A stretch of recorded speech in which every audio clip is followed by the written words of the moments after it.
What you say? We up. Say that again. Oh. We up. Oh, shit.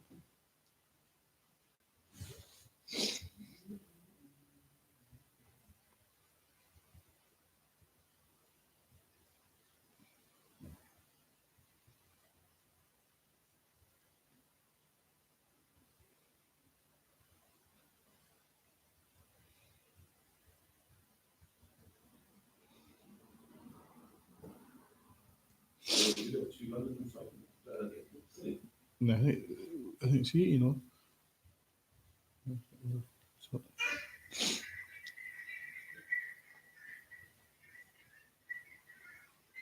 All right, this is the I.S.U.P.K Wednesday. Look, just check the microphone. This is the I.S.U.P.K Wednesday law class.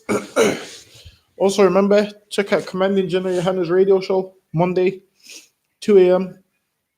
Check out the other classes in the States, Tuesday through Friday, 12 a.m. UK time, GMT time. Also, there's classes here, Monday, history class, Wednesday, law class, Thursday, scripture breakdown class. And today we're going to get into what? A bit about marriage and a help me and how a black marriage is supposed to be. Because obviously we watch what? What do we watch? Love and Hip Hop. We watch Love and Hip Hop where what? Everyone's shouting and fighting and your woman's poking her nails in your face and telling you how she can do better than you and how she's going to get with this man and all of this. And the things that we see on TV, that ain't how a black marriage is supposed to be, man. That ain't how a black relationship is supposed to be. What you see on TV ain't healthy.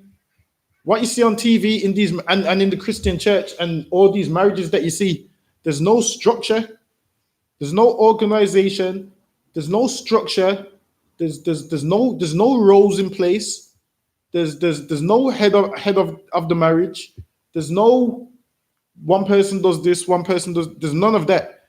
The marriages nowadays, everybody does whatever they want, man. The man will be doing whatever he thinks, whatever he wants. The woman will be doing whatever she wants, man. And none of them ain't doing things in accordance with how God said they should do it. And this is why what? The divorce rate in the black community is through the roof.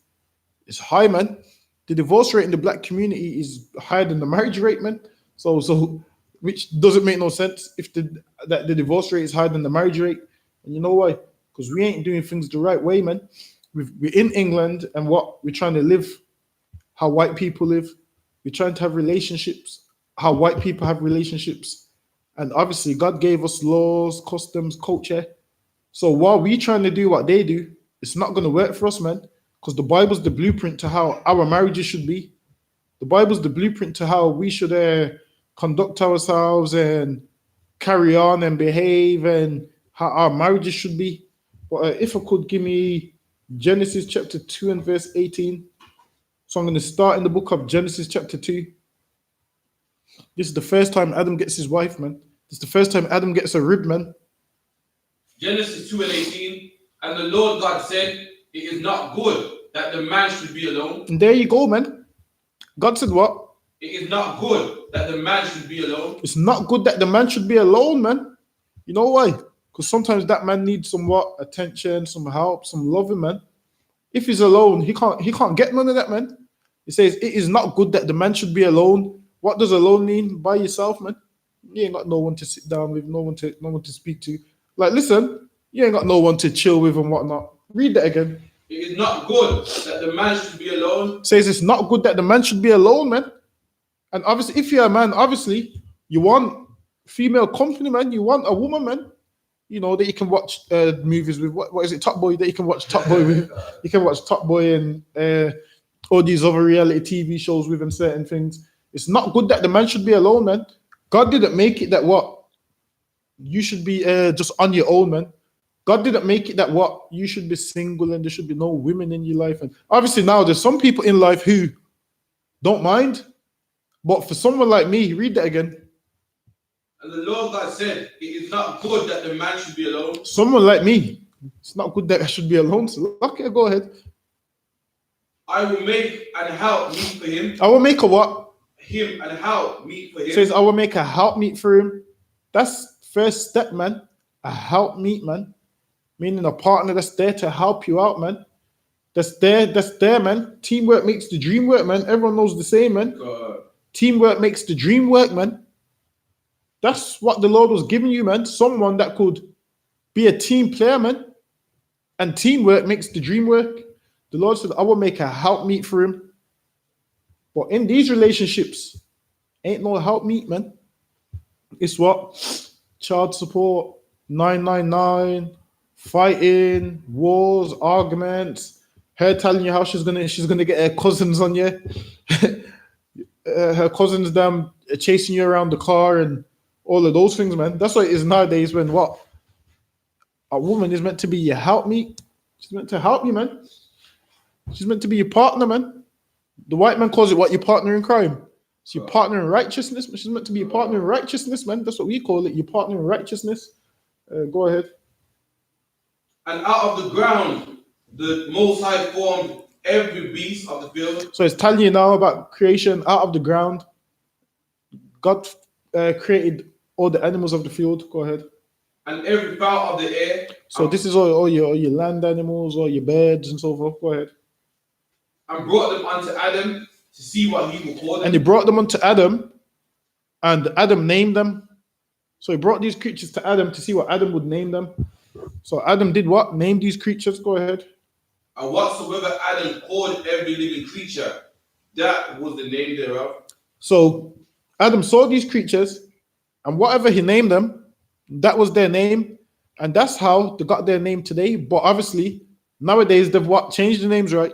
Nowadays, the white man's named it something else, and what Adam called this thing back in the days, nowadays they call it something else. Go ahead. Like in the Bible, it calls what? A pigeon or what? A turtle dove. Like in the Bible, a pigeon is what? A turtle dove. But nowadays, it's called what? A pigeon, and so forth. And it called what? It called what? Chicken what? Just a bird or something. Go ahead. And Adam gave names to all the cattle of the fowl of the air. And he gave names to all the cattle of the fowl of the air. All them things you see, he named them. Go ahead. And the beasts of the field.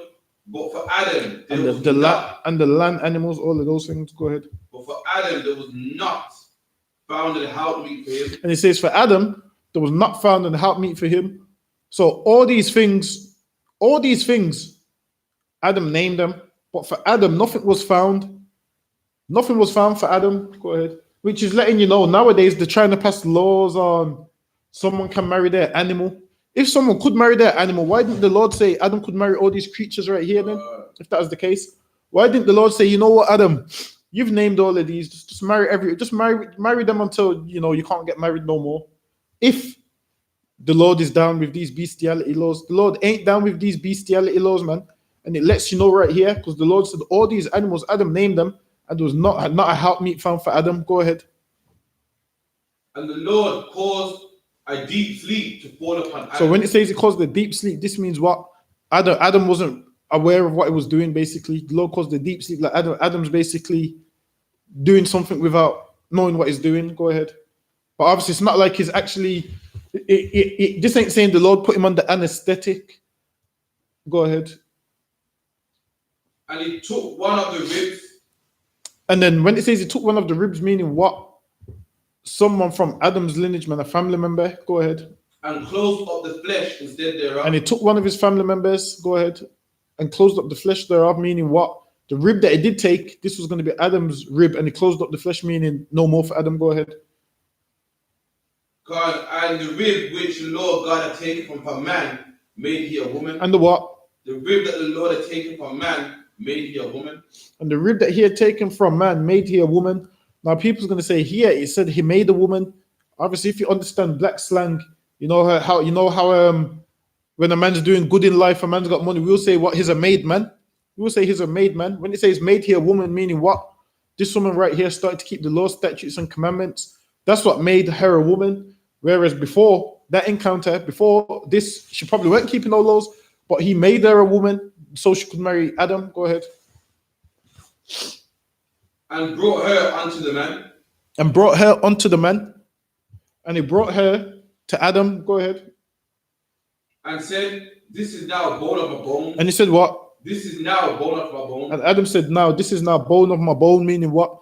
This is now a family who I'm going to start a family with. Go ahead. And she shall be called a woman. And she shall what? Be called woman. And she shall be called woman. Go ahead. Because she was taken out of man. She was taken out of man, meaning what? She was taken out from all the other people that was there for him. Go ahead. Therefore shall a man leave his father and his mother and cleave unto his wife. Therefore shall a man leave his father and his mother and cleave unto his wife. Meaning what? Once you get a wife, that's now your property, and you need to what? Take care of her. When I say take care, I'm not talking about financially, because nowadays there's this stigma that a man must take care of his woman financially, when your financial status has nothing to do with it, man. How you take care of your woman is what? Making sure she don't dress like no whore, man. Making sure she ain't at the club every week. Making sure she ain't flirting with every man she sees. Making sure she carries herself orderly. That's how you take care of a woman, man. What I mean, you could be the most financial man in the world. Now, okay then. If taking care of a woman comes down to finances, does that mean what? You just take care of the finances, pay the bills, and don't worry about her cheating on you with the next man. Don't worry about her being disrespectful, loud, and everything. Does that mean none of that matters? No, man. Your financial status has nothing to do with it. Your financial status has nothing to do with you taking care of your family, man. But in 2019, there's this stigma that if he ain't got no money, he shouldn't have a wife. He shouldn't have another wife. One time there was this podcast and women was on there and they said, someone asked if a man only had £10 and said he wants to take you out on a date with that because he's got no money till he gets paid, would you go? And the woman said, no, I'll tell him wait until payday. She said she'll tell him wait until payday, man. And this is how it works nowadays, that money rules everything now. If you ain't got money, most women don't want to go nowhere near you. That's just how it goes. If you ain't got money, they don't want to know you and they don't want to waste their time with you, because now money is everything. In 2019, we thought that money is everything, when money ain't everything, man. There's more to life than money. Just because someone has money, it don't mean they love you. These footballers have money, and guess what happens? These women that only date footballers, they always end up getting used and abused. They get used and abused and don't get called back and get treated badly and get brought into hotel rooms and get dealt with by this footballer's friends and then that footballer's friends. And they went with that man because they had money. Meanwhile, there was a man that didn't have no money, had his heart to give, man. So look, yeah. He had his heart to give, man. He had his heart to give, and obviously they didn't want his heart, man. And he would have treated them good. But they didn't want it, man. Go ahead. And his mother, I shall cleave to his wife. Yeah, what verse you at? 24. Is there anyone there? And they shall be one flesh. And they shall be what? One flesh. And when he says they shall be one flesh, that means what? One agreement, man. One family, man. One body. That's what happens when you get a wife, man. You and your wife become one. Meaning what? You agree in one, man. Meaning there shouldn't be no, she's doing her own thing. You're doing your own thing. Like when women like to say to men, you know what? Do you think? What did they say? Do you think? Or the men say it to women, do you think? Both of them say, do you think? You should be one flesh, man. That's key to marriage. One flesh, meaning you're a team, man. You're on the same team.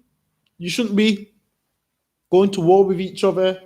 You shouldn't be calling the police, putting him on child support, telling him how much you hate him, telling him how disgusting he is, and this, and bickering with your friends about him, telling your friends your whole business, and then your friends telling you, oh, you should leave him. So this man, all your friends know his business, man. And then guess what? You argue with him and post it on Facebook, oh, how much of an idiot he is and how stupid he is and how you hate him and how evil of a man he is. And all your friends comment on the post saying you can do better. They agree. All of that. And then guess what happens, man? When you get back with him, your friends just laugh and say, oh, you see such and such. She's stupid, man. She blasted their man on the internet, and guess what? They're back together. So this is why Facebook is the last place you should run when you have a disagreement with your partner, man. Especially when you're angry. Facebook's the last place you should run. Because all those things you put on Facebook, understand this, people screenshot those things, man. People screenshot those things and send it around and laugh behind your back. They screenshot it and laugh and be like, look at such and such. She's cussing her man yet again. Look at such and such. She's put his clothes in a black bag yet again. They screenshot it, and then 3 months down the line, when you're happy and on good terms again, guess what? And you post it on Facebook, you and a picture of your partner, everyone just looks at you like you're a clown, man. They'll be like, oh, she kicked him out the other day. She kicked him out the other day. And everyone just laughs you to scorn and understands that, oh, your relationship's fake, and you hate your partner 1 minute and love them the next minute, and you don't know whether you're coming or going, and you can't make your mind up, man. People see all these things. People screenshot your posts on Facebook, man, and send them around, and then you end up on a meme or something, man. But give me First Chronicles 11:1. And then this right here, First Chronicles 11:1, will clarify what Adam meant when Adam said, "This is now bone of my bone and flesh of my flesh."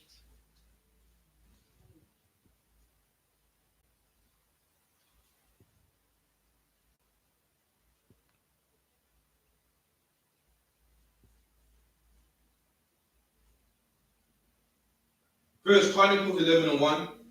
Then all Israel gathered themselves to David unto Hebron, saying, Behold, we are thy bone and thy flesh. Say what? We are thy bone and thy flesh. So they came to David and said, what? We your bone and we your flesh, meaning what? We your family, man. Right. It said all Israel came and said, we your family.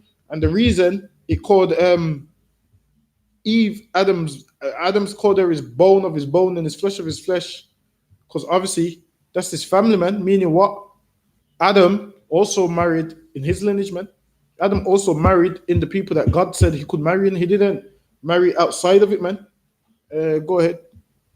Now that's it. And that give me Proverbs chapter 19 and verse 14, which lets you know what? The law was in place, man, at the time of Adam, and then Adam would orally pass it down to his kids and so forth. And then what happened? The time of Moses, we put it in writing, man. That's when it was put in writing. Before that, your father would pass it down to you and so forth. Go ahead. Proverbs 19 and 14. House of riches are the inheritance of fathers. So his house and riches are the inheritance of fathers, meaning what? Once your father passes away, you inherit those things. Once your father passes away, you inherit whatever he's put in the will for you. Like today, when there's a will, you inherit it. Those things come from your father, those things that you inherit. But obviously nowadays, we don't really know much about inheritance because what? Our parents are what? Poor and can barely leave anything to us. Whereas back in the days, when our people was rich, the inheritance would have been loads of things, man. All this land, all these houses, all these crops, all these sheep, these animals, everything. But nowadays, what? When your parents die nowadays, obviously you're just left with the funeral bill, man, that you can't afford. You're left with what? The funeral bill. You're left with the funeral bill, which is like what? 11 grand, 12 grand. Because now we're not as rich as we used to be. So when we was rich, you would have inheritance. Whereas now, things is so bad now that people what save up for their funeral when they're alive. Whereas insurance, exactly. Now we have to take out insurance to pay for the funeral because it's that damn expensive. Whereas back in the days, we had inheritance, man. Nowadays, people have to try and pay for their funeral when they're alive, man. Obviously, black people can barely even do that. Who pays? White people pay for their funeral, right? They pay for their funeral. They plan out how they want it, the whole they want. Whereas with us black people now, how the system set up is what? We're too poor to live and we're too poor to die. So there's no winning, man. Even when you die, people are mad at you saying, "Oh, this man died and ain't left no money for his funeral," and everyone's upset that they have to go into their pocket and fork out for it. There was once upon a time when, obviously, when we served God, and we had riches, and we wouldn't be in these problems. Having what did they call it? A pauper's funeral. That's what it's called. Having a pauper's funeral, where where you have to go to the government to lend you money, and I'm sure you have to pay it back, right? Yeah, I'm sure you have to pay it back. They give you a certain amount, or they give you the cheapest coffin ever. They give you the cheapest coffin ever, man. I've seen these cheap coffins, man. You've seen them cheap coffins, right? Yeah, that's what it's like. It's what?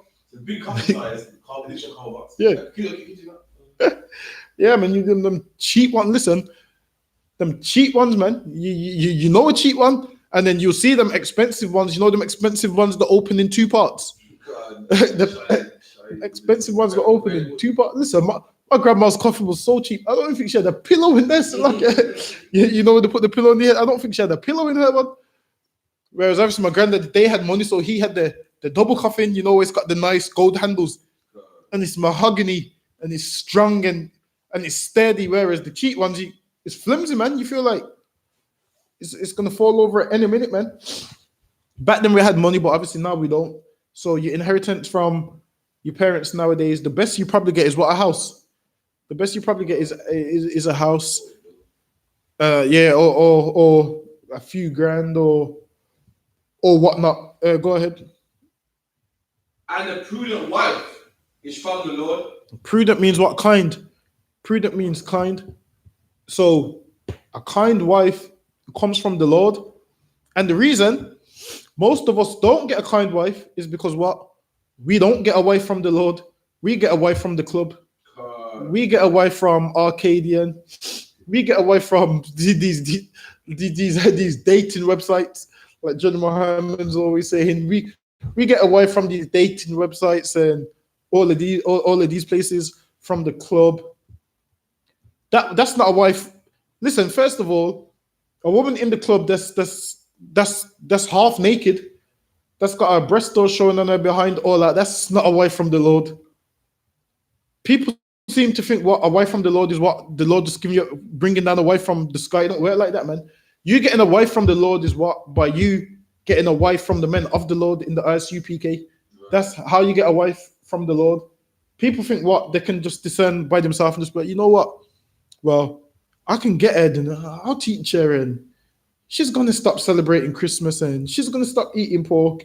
And then guess what's going to happen? You're going to get with her. She's still going to celebrate Christmas. She's still going to eat pork and she's going to drive you crazy. And you're going to argue. You're going to fight. And one of those ones is just going to go on and on and on. Read that again one more time from the top. A foolish house and riches are an inheritance of fathers. So a house and riches is an inheritance which comes from your parents. Go ahead. But a prudent wife is from the Lord. But a prudent wife is from the Lord. So understand that first. A kind wife is from the Lord. These women that you're meeting in the club, that's been dancing on everybody, gave the number out to every man. When you message them, she doesn't know which one you are. She's asking, "Oh, are you the one with the tattoos?" These times you ain't got no tattoos. That's not a wife from the Lord, man. This woman that's drunk every weekend, in the club every weekend, twerking all on Instagram. Her goals is to be an aspiring Instagram model. That is not a wife from the Lord, but that is the women that men want. That's the women that men want, because obviously that's what society pushes. That what these women from the videos, these women, these naked women in the videos is what beautiful. I should wife her. That's what it teaches you, and this is why in these videos that they push on TV, these music videos, you never ever see a woman fully clothed. You always see what? Some woman swinging from a pole, some woman in some leather catsuit with handcuffs, some woman in a G-string. That's what it pushes. It don't push righteous sisters who cover their behind, man, who have their breasts covered, who cover their head, who carry themselves righteously, who know their worth, who know their value.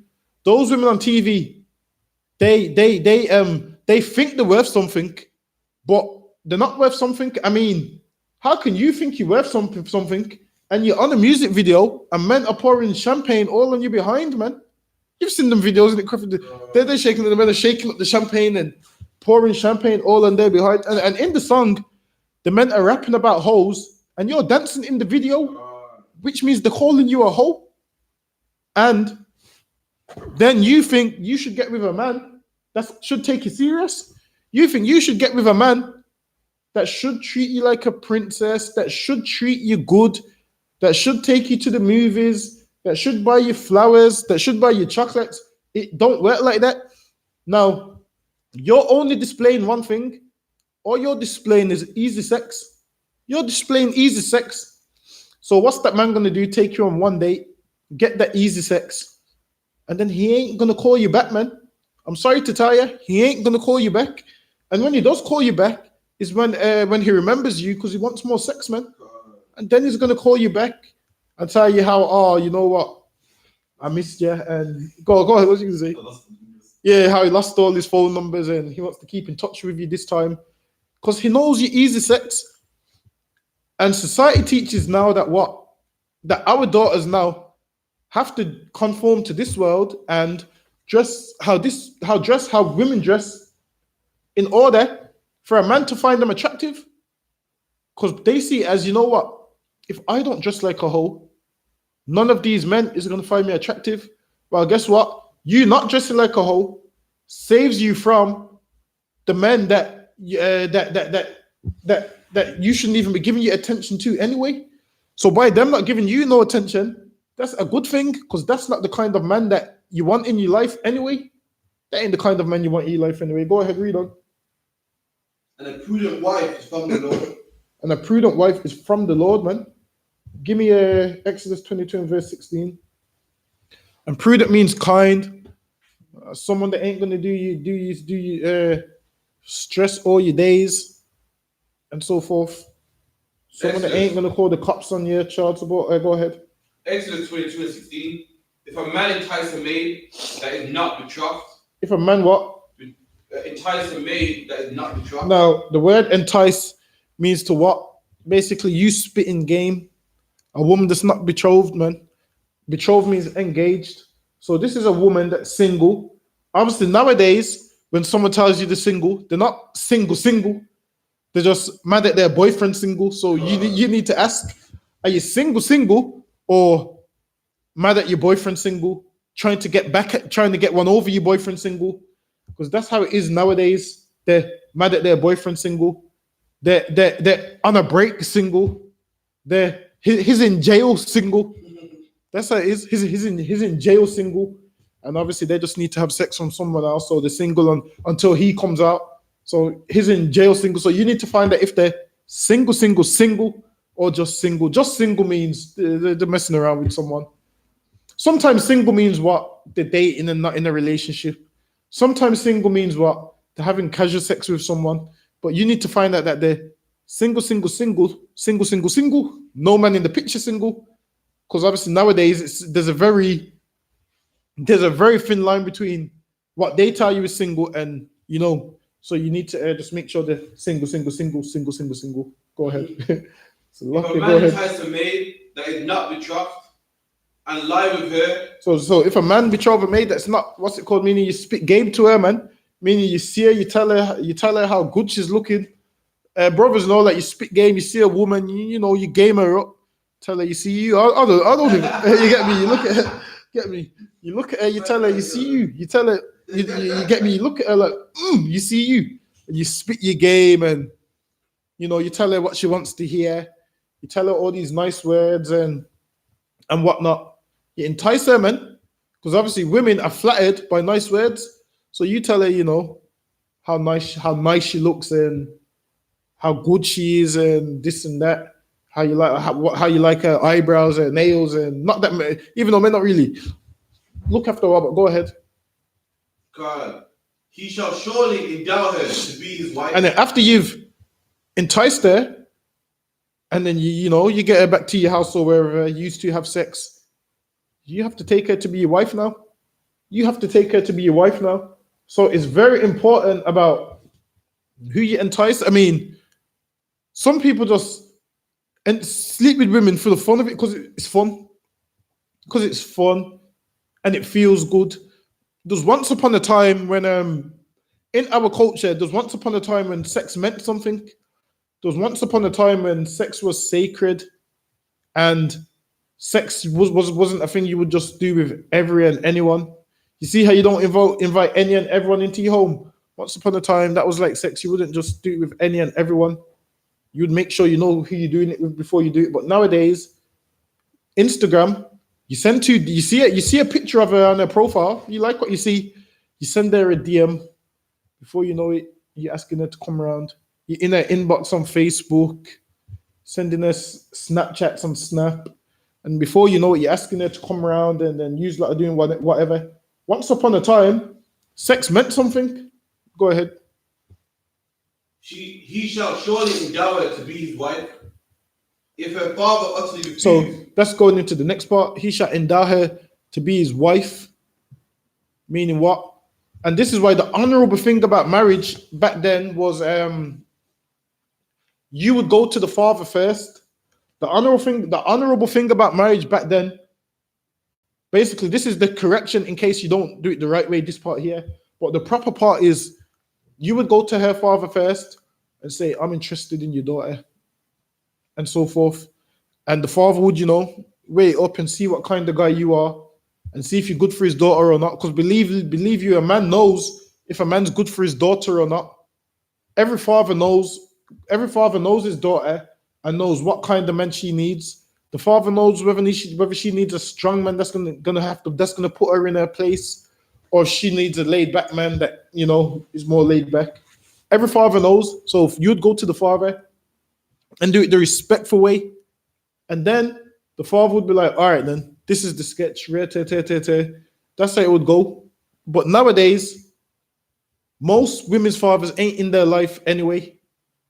There's no male figure in their life anyway. So we don't go to no one. What happens? We just have sex with the broad now, and guess what happens? We meet the father at the baby shower. We meet the father at the baby shower, shake his hand, nice to meet you. When really we should have met him before. We meet him at the baby shower, or we meet him at the hospital once she's given birth. How do I know this? So lucky. Go ahead. If her father utterly refused, that's it. Give me Genesis 24 and 63.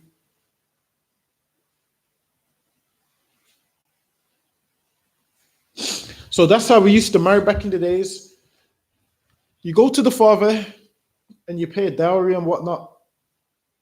And obviously the dowry would be different prices depending on the value of what the woman's virtue. Like virtuous means skills, multiple skills. So virtuous means someone that's got multiple skills. So if this is a sister that's got multiple skills, can cook, can clean, can sew, can do this, can braid hair, can do this, can do that. She's quiet, she's humble, good woman. Obviously, the father who raised her, because he raised her life, and he's made her that way, obviously the value would cost more. Now, if it's a woman that's loud, wants to smoke cigarettes all day, wants to do nothing, wants to just sit on Instagram, obviously the value is going to be near enough to nothing. So that's how it was. The dowry would work like that. Obviously the value and so forth and age and stuff would come to consideration and so forth. Go ahead. And Isaac went out to meditate in the field. And now this is talking about Isaac. At eventime, and he lifted up his eyes. This is Isaac, the father of Jacob, right? Isaac, the father of Jacob, the son of Abraham. Go ahead. And saw, and behold, the camels were coming. And Rebekah lifted up her eyes, and when she saw Isaac, she lighted off the camel. So now she was on a camel. She seen Isaac. She lighted off a camel, meaning what? She jumped off a camel. Go ahead. And Isaac, for she had said unto the servant, what man is this that walketh in the field to meet us? So the backdrop of this is what? Isaac needed someone to marry, right? And was bringing what? This Rebecca, right? Rebecca, yeah, it was bringing Rebecca to him, and she seen Isaac in the distance. Go ahead. And the servant had said, it is my master. And the servant said, that's my master. So one of Isaac's servants went out to get Rebecca, went to her father's house and whatnot to get Rebecca, bringing her back to Isaac. And she asked, "Who's that man?" He said, "That's my master," meaning that's the man over me, that's the man in charge. Go ahead. Therefore, she took a veil and covered herself. Therefore, she did what? Took a veil and covered herself. Therefore, she took a veil and covered herself, which shows what? Humility. That's why she took the veil, to show humility.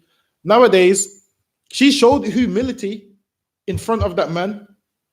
And lo and behold, in 2019, she covered herself. In 2019, women uncovered themselves, which is the opposite. So back then, a woman would cover herself because obviously a man wants a woman who's humble, who shows humility, who knows how to carry herself, who knows how to respect her body.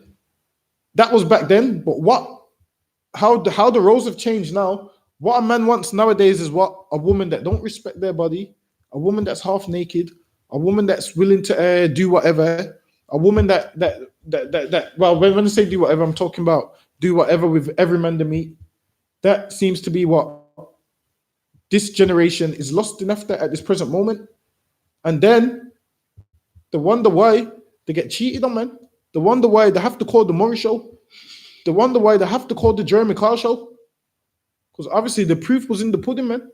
The proof was in the pudding. You knew what kind of woman she was when you first get her. You knew in the way when you first got her.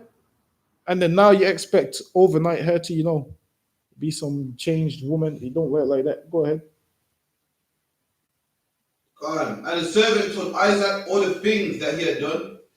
And Isaac brought Rebekah into his mother's tent. And now it says, and Isaac. So the servant told Isaac all that he had done. And it says, Isaac brought Rebekah into his mother Sarah's tent. Listen, man. All these people talking about, how can you be married and you ain't got your own place? Listen, man. Where did Isaac bring her? In his own tent. In his mother Sarah's tent. Listen, man. Isaac brought her in mommy's house, man. That's what Isaac brought her, man. Surely, back in your days, obviously you brought women in mommy's house. Isaac brought her in his mother Sarah's tent, man. Go ahead. And took Rebekah, and she became his wife. Now listen, man. Isaac took her in the tent, closed the tent curtain behind him. The servant waited outside, and Isaac done what he had to do, man. And she became his wife. And we read in Exodus that sex is marriage. So that's how she became his wife. It didn't say that he took a priest and a ring. It didn't say he went down on one knee and proposed. It didn't say that he walked down the aisle. It says he took her into his mother Sarah's tent, man. This is so black. Listen, man. You think any black man really wants to walk that? Come on, man. You think any black man really wants to walk down the aisle? Ask every black man to see it as nonsense, but obviously women love it, so some of them are forced to do it. And now, if you do want to walk down the aisle, you can walk down the aisle if you want, but whether you walk down the aisle and take vows, that does not make you married.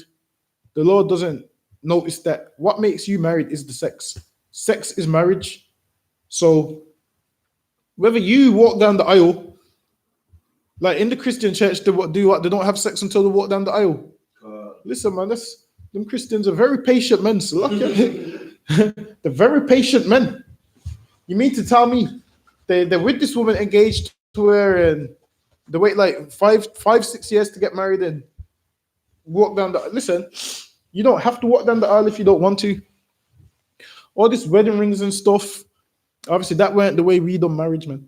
The way we done marriage is what? The families would come together. There'd be a ceremony.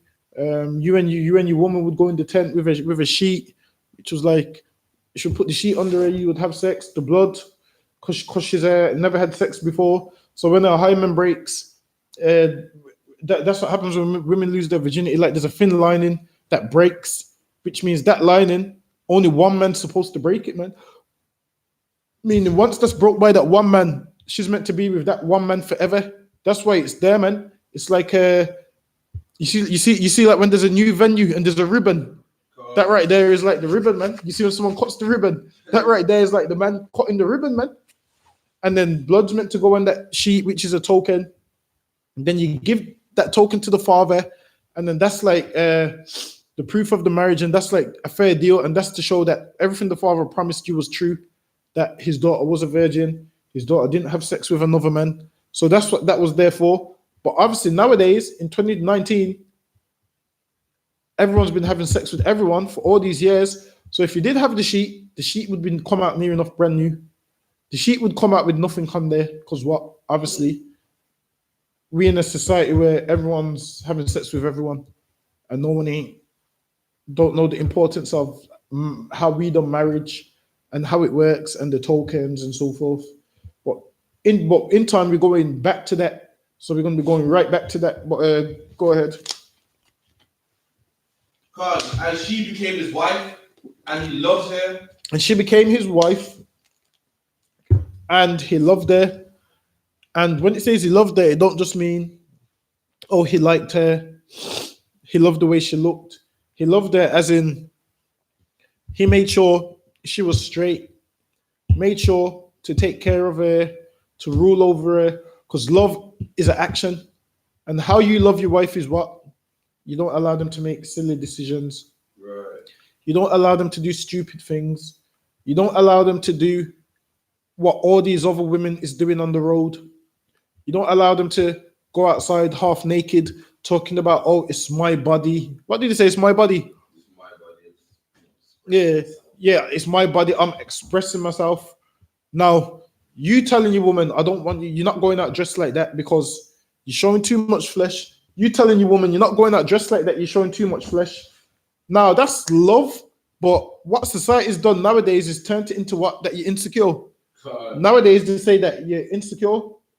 So that's what they say nowadays, that you're insecure and they say some other stuff.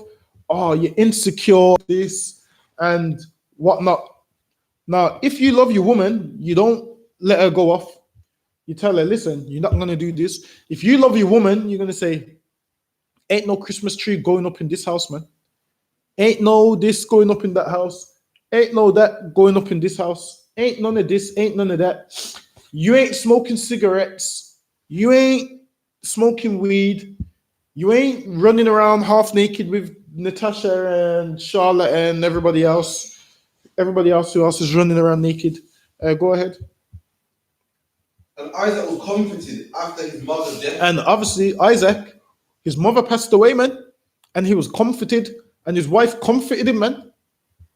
Kept him straight, hugged him, gave him loving, told him nice words that he wants to hear, rubbed his back, gave him them beard rubs. You know them beard rubs? She gave him them beard rubs that when you're on the sofa watching the movie, them beard rubs. She gave him them beard rubs while Isaac's sitting on the sofa. Obviously, if you ain't got a beard, you need to get a beard to understand what I'm talking about. I mean, you have to have a beard to know the beauty of them beard rubs. If you're a man and you ain't got a beard, you ain't gonna know the beauty of the. I can't explain it to you. I can try to explain it to you, but I can't explain it to you. It's something that you have to experience for yourself. So lucky. Is there a way you can explain it to the? It's like a taste of the kingdom. That's the best explanation I can give you. I can't explain it to you, but it's what exactly something you can't do yourself. I can't explain it to you. I wish I could, but it's a beautiful feeling. So yeah, she gave him all of that, loved him, comforted him after his mother Sarah's death. After his mother Sarah's death. Because obviously your mother, you love your mom, so your mom passes away, you're gonna be upset. You're gonna be upset. You're gonna need comforting, man, because it's a rough time when you lose a loved one. When you lose a loved one, it's a rough time, man. So obviously he had what? A wife there to comfort him. Now, if he was single, he wouldn't have had no one there to comfort him, man. If he was all alone, he would have had no one there to comfort him. If he didn't have a prudent wife, a kind wife, he wouldn't have no one there to comfort him. If he didn't have none of that, he would have been going through hell, man. He would have been going through the worst hell than he was already going through, man. Go ahead, anyone there? No. Give me Proverbs chapter 18, verse 22. Proverbs 18 and 22. Whoso findeth a wife, findeth a good thing. Whoso what? Findeth a wife, findeth a good thing. And finding a wife is supposed to be a good thing. It's supposed to be a good thing. It's not supposed to be Listen, every black man's had this in the past where you say to yourself, oh, I regret meeting this woman. I mean, you know them was it from the past when you say, you know, I regret meeting this woman. It's not supposed to be. It's not supposed to be like this, where you regret meeting this woman, where you tell yourself, you know what, this woman's. So okay, go ahead. Exactly. You tell yourself, I wish I could unmeet her, man. You tell yourself, I wish I could undeal with her, man. If that's even a word, I could undeal with it. Listen, you start making up words in your head. I wish I could unsex her or whatever, man. You start to want to on everything, man. Listen, when getting a wife, it's not supposed to be like that. When you get a wife, you're supposed to find a good thing, not someone that causes you headache, stress, child support, money, arguments. Because that's not a good thing, man. That's stress. That's stress, man. That right there will shorten your life expectancy, man. That will shorten your life expectancy. You walking on the road and everyone knows, yeah, this is the one whose woman puts her finger in his face, shouts at him, tells him this, tells him that. Go ahead. And obtain the favor of the Lord. And obtain the favor from the Lord, man. You get favor from the Lord when you get a good wife. And you get favor from the Lord when you serve God and do the right thing. When you serve God, you do the right thing and you get yourself a good wife. A good wife will get us, a woman will get herself a good husband. If you're in here and you get a man from the school, you get yourself a good husband. But if you want a man on the block that's, you know, a drug dealer, you ain't going to get yourself a good husband. You're going to get yourself a man that is in and out of jail and he's telling you to sneak drugs into jail for him. And then what happens? You be simple. You sneak drugs into jail for him and you end up going jail. You start to hide his guns, then you go jail. You get with a man of the Lord, you won't have them problems because his life ain't that life. His life is serving God, man. He lives a nice, good, quiet life. Go ahead. And obtain the favor from the Lord. The poor uses. That's it. Give me 1 Corinthians chapter 11 and verse 1.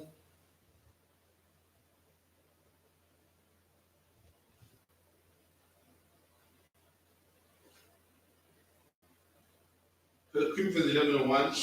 Be ye followers of me, even as I also am of Christ. This is Paul saying, be ye followers of me, also as I'm a follower of Christ. Now, people usually say to us, oh, why do you use that fellow commanding general? YAHANNA is a man. And Paul right here said, what? Be ye followers of me, man, or as I am a follower of Christ. And commanding general YAHANNA is a follower of Christ. So we follow commanding general YAHANNA, man. What's following commanding general YAHANNA is biblical, man. Paul was in charge at the time. Commanding general YAHANNA is in charge right now. Go ahead. Now I praise you, brethren, that you remember me in all things. And he said, remember him in all things, man. Everything, remember him. Go ahead. In all things, and keep the ordinances. Keep the ordinances, which is the orders. So he's saying keep the order. Go ahead. As I delivered them. So the way these orders was delivered to you, keep these orders the same way. That's what Paul's saying. Go ahead. But I will have you know that the head of every man is Christ. He's saying the head of every man is Christ. So right now it's giving you an order. So even in your relationship, there's an order. But our relationships don't last because there's no order. Everybody wants to be equal. Everybody wants equality. When there's not equality, it's like with you and your boss at work. You and your boss ain't equal. Because if you and your boss was equal, you'd be able to say to your boss, damn that, I'm not doing that. Why don't you do it? And because these relationships is equal, your woman saying to you, damn that, I'm not doing it. Because used to equal. When if used to wasn't equal, she would understand. You say something, what you say goes. She would understand that. But because everybody wants these 50-50 relationships, nobody listens to no one. And you get the response, damn that, I'm going to do what I want to do. I'm going to do what pleases me. Go ahead.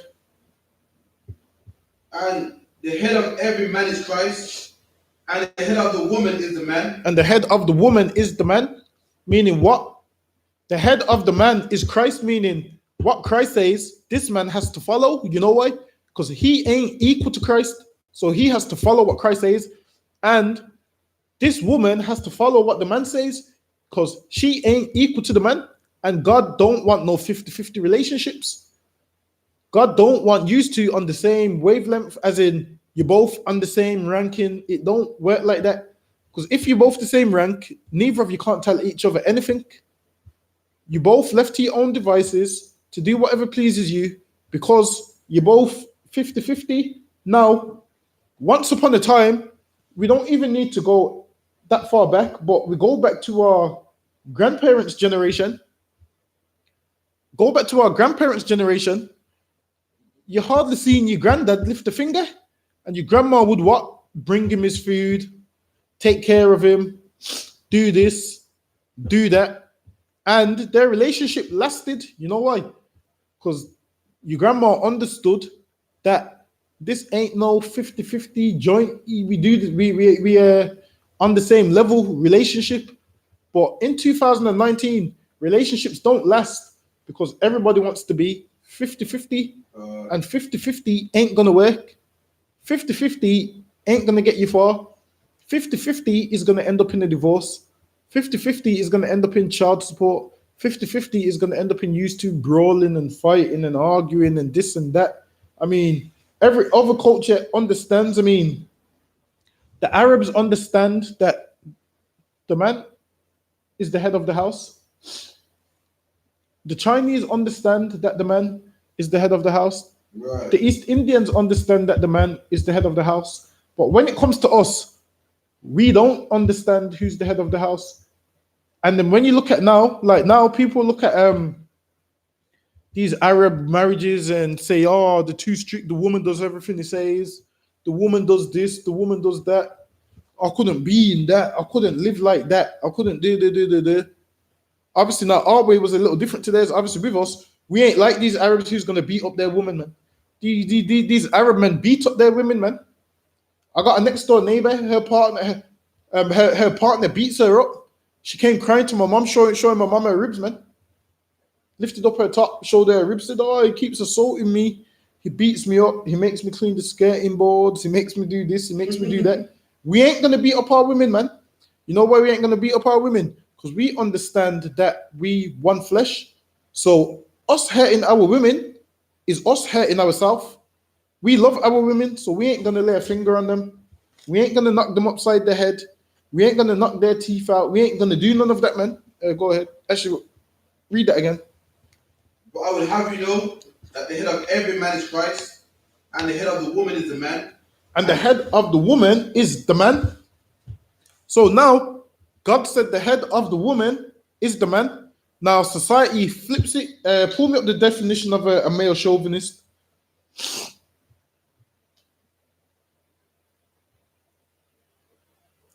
Chauvinist is, if you want the spelling, CHAUVENIST. So now we're going to pull up the definition of what this world calls a male chauvinist. Male chauvinist, male prejudice against women, the belief that men are superior in terms of ability. that what? Men are superior in terms of ability. So now, that's them they're basically calling God a male chauvinist. Because God said the man is the head of the woman. Read that again. Male prejudice against and now the same. Now to say that what we prejudice. See, so society says nowadays, we prejudice against women. Go ahead. The belief that men are superior in terms the belief that men are superior. Go ahead. In terms of ability and intelligence. In terms of ability and intelligence. So now, to nowadays, they call us male chauvinists. If we say the man is the head of the women, society says usually a male chauvinist when we just following what God laid down. So now they're calling God a male chauvinist, man. They're calling Jesus Christ a male chauvinist. They're calling Paul a male chauvinist. So these Christian women that say they ain't gonna listen to no man and how we're male chauvinists, they're going against the very Bible that they claim to read. They're going against the very Bible that they claim to follow. Because the Bible says the man is the head of the woman, meaning the man is in charge, man. There's no 50-50. There's no equality. So they say we're male chauvinists. This is what they say. This is what they say to us. This is what they say to us. How does your lot's women put up with you, man? How does your woman must be weak if she's letting you like run the house, saying she's listening to you every word. Your woman must be weak if she understands that you're in charge. Then they try and belittle our women. And then guess what happens? These women that saying it, they're single and got no man. They single and got no man. Meanwhile, our women, we take our women out on dates. People think we don't, Karafi. People think we just, listen, Karafi, people think we just angry all the time. We take our women out on dates, man. We love our women, man. We spend time with our women, man. We look after them. We do things with our women. And our women love us and wouldn't have us no other way, man. God. Meanwhile, these women, which is out there, bitching about us, worrying about our relationship, God. they ain't even got a relationship of their own. Their man don't even want to come home to them. Their man talks about how much he can't stand them, how horrible of a person they are, how they this and how they that. Meanwhile, our women talk about us and talk about how much they love us, man. Right. Meanwhile, our women call us Daddy Salakia. Meanwhile, our women love us that much, man. And then you have these single women trying to speak on behalf of our women.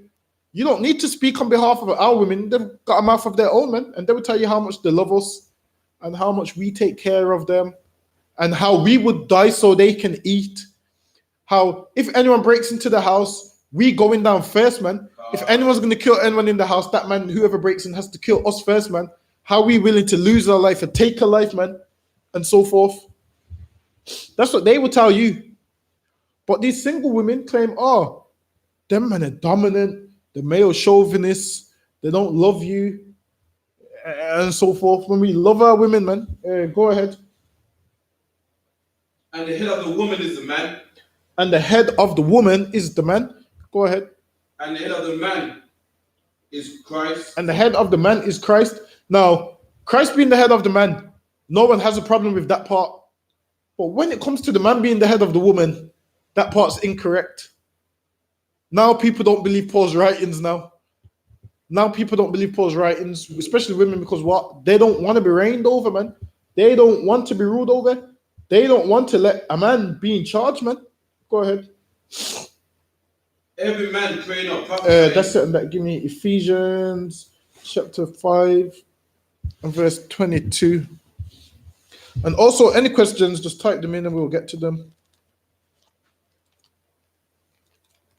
Ephesians 5:22. Wives, submit yourselves to your own husbands. What does that say? Wives, submit yourselves to your own husbands. That's not my. Pull me up the definition of submit, because that's not my words. I think I need to see. I think I need to see what submit means. Let's find out, Croft, if our wives is submitting to us. Let's find out and see what the definition of submit is.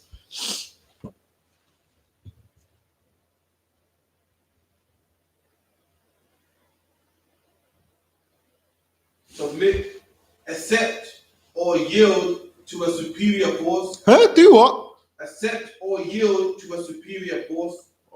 Male chauvinist. That's what they say with male chauvinist. It says what? Accept or yield to a superior force. Yield to a superior force, man.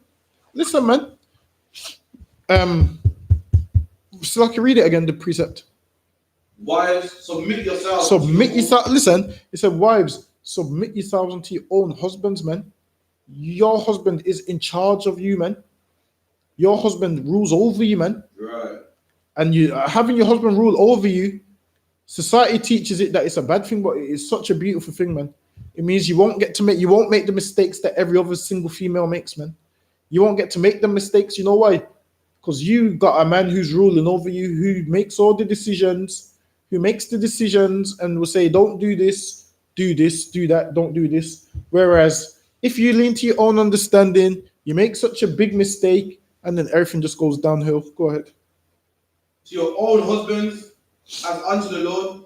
And the same way, you women claim to subject yourself unto the Lord, claim you're subject unto Jesus, claim you're married to Jesus, claim you love Jesus, Why don't you just give all that love to your husband while he's here, man? Give all that love to your husband who's right in front of you, who you see in the flesh every single day, man. Now, if you subject yourself unto your husband, that lets us know that you serve Christ, man. But if not, obviously you ain't gonna serve Christ either when he returns, because you can't even serve your husband. You can't even do what your husband requires. So if you can't even do what your husband requires, how are you gonna do anything else, man? Go ahead. For the husband is head of the wife. For what? For the husband is head of the wife. For the husband is head of the wife, man. The husband is in charge of the wife. Go ahead. Even as Christ is head of the church. Even as Christ is head of the church, meaning what? Christ is head of the school. Go ahead. And he is the savior of the body. And he's the savior of the body, meaning what? Christ is the savior of us, and your husband is the savior of you, the savior of the body, meaning what? You and your wife is one flesh, one body. If you don't let that man play his position, that body ain't gonna survive. But by you letting that man play his position, he will save that marriage, he will save that body. Go ahead. Therefore, as the church is subject unto Christ. Therefore, as the church is subject unto Christ, meaning what? It does what Christ says, follows Christ's instructions. Go ahead. So that the wives be to their own husbands. And in the same way, the school is subject unto Christ. Let the wives be subject unto their own husbands. In Let them, everything. in what? In everything. In some things. In everything. There you go, out of the Bible. Be subject to your husband in everything, man. Meaning you have an issue, you go to your husband, man. You need advice, you go to your husband. You need this, you go to your husband. You need that, you go to your husband, man. Ask first. Before you do things, ask. Ask him first. Can I do this? Should I do this? Ask before you do it. Go ahead. Husbands, love your wives. Husbands do what? Love your wives. And husbands, love your wives. How do you love your wife? By you taking charge, man. By you telling her, this ain't no 50-50, man. By you telling her, this ain't no equality thing. You telling her, listen, I'm in charge and I'm going to call the shots, man. You tell her, you ain't going out dressed like that. No, you're not staying at Shaniqua's tonight. You're not going you're not going Chocolate City. What is it? Chocolate City where all these women like to go to see naked black men. You tell her you're not going to Chocolate City. You tell her you want to see Chocolate City. Chocolate City is right here. So look, you tell her Chocolate City is right here. That's what you tell her, man. Go ahead. Tell her you ain't going to see some next muscular naked man swinging his what's it called all over. You tell her no, man. Because if you love your wife, you wouldn't allow her to do all of that. But obviously, if you don't love her, you would allow her to do whatever she wants. All these women that you see nowadays ain't loved by their husbands, and it shows by how they carry themselves.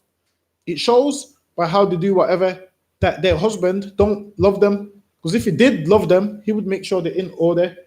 He would make sure they follow and serve God and everything. Go ahead. Therefore, as the church is subject unto Christ, so that the wives are subject to their own husbands. It says, therefore, as the school is subject unto Christ, wives have to be subject unto their own husbands, man. Meaning you honor that man, you respect him. And if you don't want to honor and respect that man, you shouldn't have opened your legs to him. You should have thought about that before. You had one leg on this side and one leg on that side. Before all of that, you should have thought about all of these things. Go ahead. In everything, husbands love your wives, even as Yahawashi loved the church. It says, husbands love your wives, even as Yahawashi loved the church. And Yahawashi loved the Israelites, and he loved the school so much that what? He laid down his life for it, man. He loved it so much that he died for it. And when you get a wife, you have to love your wife so much that you have to be willing to die for her if needs be, man. You have to be willing to go hungry so she eats. You have to be willing to do all of those things. That's how you love your wife, man. You can't have £5 and your wife's starving and you get yourself a £5 meal. You get a £5 meal for yourself. Nah, man. You have to make sure your wife eats. You have to love your wives. And that's what we do in here. We love our wives.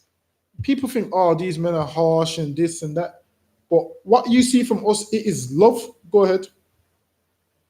And gave himself for it. And he died that because he loved us so much And for your wife, you need to love her that much that you're willing to do that. If you're not willing to do it, honestly, the best way is before you get a rib, look at her and think, would I die for her? If the answer is no, don't even marry her. If the answer is no, just say, nah, I'm gonna pass on this one. Go ahead. That he might sanctify and cleanse it. That he might, and he died that he could sanctify it and cleanse it. Go ahead. With the washing of water by the The word. washing of water by the word, that he could clean. He cleaned up this school by the word. He cleaned up this church by the word.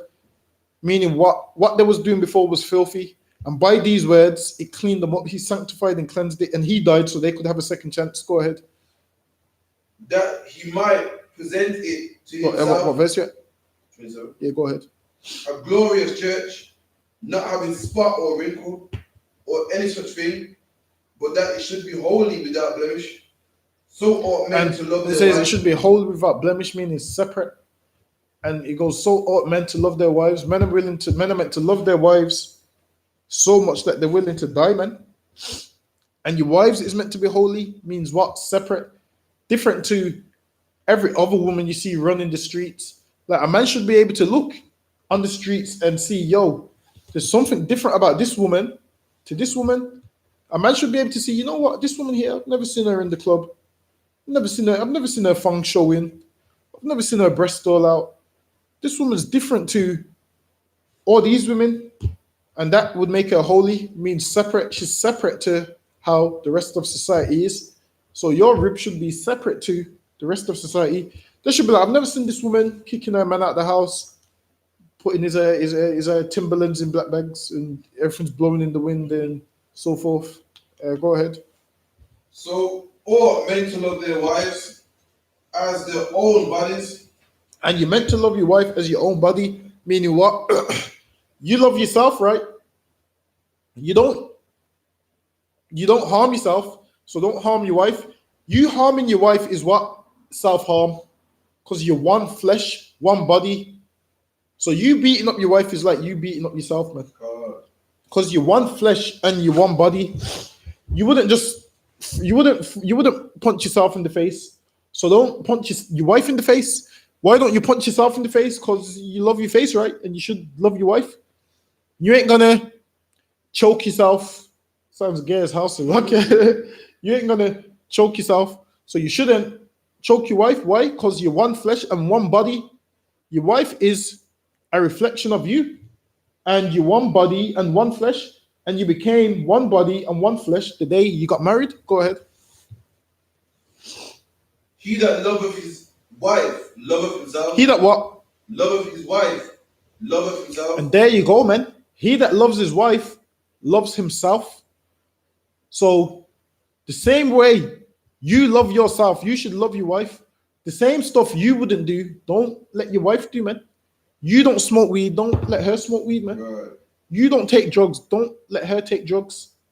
Because the same way you love yourself is how you should love your wife. Because your wife is a reflection of you and you're one body and one flesh. Go ahead. For no man yet hated his own flesh. For what? No man yet hated his own For flesh. no man yet hated his own flesh, unless what? You got mental health. That's the only way a man will hate his flesh, unless you got mental health and you got a ton of demons on you. Go ahead. But nourisheth and cherisheth it. And the same way you nourish and cherish it, meaning what? You take care of yourself, you feed yourself, grease your skin, have a shower, you take care of your body. Same thing you have to do for your wife. Make sure she's taken care of, making sure you look after her the same way, making sure you love her the same way. Same way you love yourself, you also have to love your wife that way. Go ahead. Even as the Lord loved the church. Even what? As the Lord loved the church. The same way Christ took care of Peter and Mark and so forth and all of them disciples that was with him. You need to take care of your wife that same way. Christ just didn't say, you know what, I'm going to take care of myself. I'm going to let you do your own thing. He corrected them when they went wrong. You need to correct your wife when she goes wrong, man. You need to check her from time to time. Same way Christ checked his disciples from time to time. Why did he check them? Not because he hated them. He checked them because he loves them. Same way we get checked in here is because the men above us love us, so they check us and correct us so we don't do that same mistake again. Now, Christ checked his disciples because what? He loved them. You need to check your wife because you love her. Go ahead. For we are members of his body, of his flesh, and of his bone. And there you go, man. We as family members, remember, we one body. With Yahushua, we one family, one body, one team, so forth, one understanding. Go ahead. For this cause shall a man leave his father and his mother, and shall be joined unto his wife. It says, for this cause shall a man leave his father and his mother. So everything that we just read says, for this cause shall a man leave his father and his mother. So for everything that we just read, that's the reason why a man leaves his father and his mother, and then it's you and your rib. Go ahead. And shall be joined unto his wife, and they shall be one flesh. And joined to his wife, and they shall be one flesh. And there you go. It says, you love your wife as you love yourself for this cause, because you one flesh. That's why you do it. What verse you at? 33. Anyone that? Give me Ecclesiasticus chapter 36 and verse 24.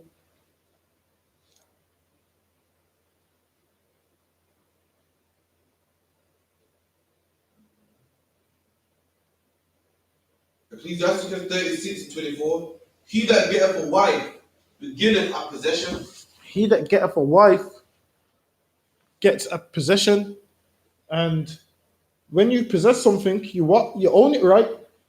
It's like when you get a car, it's your possession because you paid for it. It's yours now. Now, back in the days, you'd pay a dowry, which is like what you paid for. This woman's yours, man. This woman's yours, man. Go ahead. A help like unto himself. And a help like unto himself, meaning what? You get a woman that's your possession that's supposed to help you. Meaning what? A help like unto himself, meaning she's supposed to do things for you that you was doing for yourself before you had a wife. Meaning what? If you used to do this, if you used to do the ironing before you had a wife, now you've got a wife, she does the ironing, so it's like you're doing it yourself because you've got a help like onto yourself. Meaning same things you was doing for yourself before, now she comes and she does it for you. Go ahead. And a pillar of rest. And a what? A pillar of rest. And a pillar of rest. Meaning what's rest? Rest is when you're relaxed, you're lying down. Now, when you're with your rib, you're meant to be feeling comfy, nice, relaxed. A pillar of rest. Not someone shouting at you every minute, man. Not someone telling you, nigga, you ain't shit. It's like, excuse my French. Not someone throwing your clothes out the window. Not coming home and the lux is changed. Imagine coming home after a long shift and the lux is changed, man. And there's some woman looking in the window, looking at you, telling you you don't live here no more, man. Imagine there's some woman in the window telling you you don't live here no more, man. You ain't supposed to come home to that. Go ahead. Where no hedges, the possession is spoiled. It says where no hedges, the possession is spoiled. Meaning what? Your wife's your possession, and a hedge is what? Something that you put around, something to protect that thing. So you need to put a hedge around your woman, because if there's no hedge around it, the possession is spoiled. A hedge usually does what? Keeps people out. A hedge does what? Keeps people away from the possession. It's like your car. You lock your car door. Why? Because you don't want people to steal it. You don't just leave your car door open. So you not putting a hedge around your rib would just be like you leaving your car door open with the key in the engine. What's going to happen? Someone's going to take it, man. You don't put a hedge around your rib. What's going to happen? Someone's just going to come and swoop on in, man, and spoil it, man. Another man's going to be in your house, in your bed. You're going to be at work working a night shift, and as soon as you come off the driveway and turn left, that man's going to turn into the road and park on your drive, man. You take your car off the drive. You know when it rains and your car's in the dry, you move your car and it's dry. You come home in the morning, you see that the drive is dry, and there was a car there, and you're thinking, why is this? The reason that happened is because what? There's no hedge around your woman, and the possession's spoiled. So you need to take responsibility and put a hedge around your woman, man. Go ahead. God. And he that have no wife will wander up and down mourning. It says, he that have no wife will wander up and down mourning. And there's a ton of people with no wife that wander up and down mourning. I'm sure you've come across those men that are bitter. You've come across them, right? The men that are bitter. Their every last sentence is about women. Their every last sentence is about how much they hate women, how disgusting women are, how women are this, how these women don't want a good man, blah, blah, blah, blah. Listen, women do want a good man, they just don't want you, man. They just don't want you because you're a crybaby and they see that you're soft and they see a ton of weakness in you. There's one brother I know specifically, man. He's a crybaby, man. Every time on WhatsApp, he's crying about women. His every last post is crying about women. When he's talking about black women, he refers to them as what the nigger woman. He says the nigger woman. I'm thinking, damn, just refer to them as as normal. So them men right there, and it's most them men are bitter, and the reason they're bitter is what? Because they ain't got a woman. And I realized every time this guy does get a woman, he calms down on the woman issue. You see him taking all these soft selfies, when they're staring at each other, these kissing selfies, and then as soon as he breaks up with one, guess what? He goes back to hating all black women, like they've all done him wrong, like every black woman's to blame for him being single. Yeah, go ahead. Who will trust a thief, well appointed? Yeah, read that again from the top. He that getteth a wife, beginning of possession, a house like unto himself, and a pillar of rest, where no hedges, there the possession is for. And you need to put a hedge around it. You know why? Because the same way you put a hedge around your daughter, because what? You don't want men to look at her body and look at her like she's some sex toy and stuff. Also, monitor what your wife wears, because you don't want men to look at her as some sex toy. Because what men would do is see her in bikini pictures on Instagram and be saying, screenshot the picture. You don't know that picture of your wife. Our next man could be doing whatever to himself to that picture at night, man. Or because what? She's dressed like some whore on Instagram. She's got a bikini picture on Instagram, underwear picture on Instagram. So you need to put a hedge around. Because if you don't put no hedge around your woman, guess what's going to happen? Your woman's going to be like these Instagram models. I'm telling you, your woman is going to be like these Instagram models. And because we love our wives in the UPK, we put that hedge around them, man. So you won't see our woman going out dressed how all these other women dress. Go ahead. And he that have no wife will wander up and down mourning. And he that have no wife will wander up and down mourning, man. Give me 1 Timothy chapter 5 and verse 14.